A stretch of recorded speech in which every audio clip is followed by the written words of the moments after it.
Cette année encore, EOD est ravi d'être sur Polytech pour pouvoir apporter des solutions en matière de reconversion des friches, un sujet qu'on travaille depuis plus de 20 ans maintenant et qui mobilise l'ensemble de nos expertises, en cité sol pollué, en déconstruction, désamiantage, en génie écologique et puis en études réglementaires. On reconstruit la ville sur la ville, l'industrie verte sur l'industrie historique et ça c'est un formidable levier pour limiter l'étalement urbain et répondre aux objectifs de zéro artificialisation nette auxquels vont être soumis l'ensemble des territoires.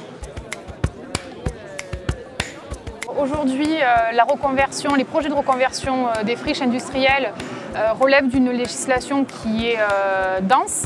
Et ça se traduit notamment par le fait que les friches ne sont plus un acte d'aménagement isolé. C'est vraiment au sein d'une politique de planification du territoire. Aujourd'hui, il faut travailler autrement. Et donc, il faut recycler ce foncier. Et ça doit s'inscrire dans le cadre d'une stratégie foncière. Quels sont nos besoins à court terme, à moyen, à long terme? Et puis, de quelles ressources dispose-t-on? Et quelque part, les friches constituent l'un des principaux leviers pour relever cet enjeu, à la fois de poursuivre le développement et la vie des territoires et de faire preuve d'une réelle sobriété foncière.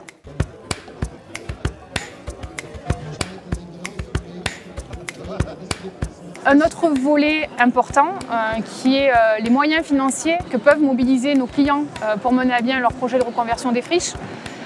Et là, c'est au travers des lois de finances annuelles, notamment du fonds vert, sur lequel on va accompagner nos clients à mobiliser des subventions au titre de ce fonds vert pour accompagner les projets de reconversion des friches.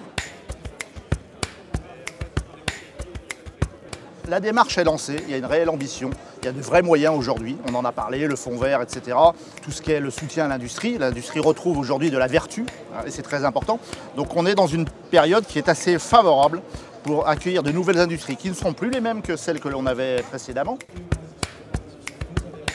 Beaucoup d'actualités réglementaires, législatives, des décrets qui sont en attente.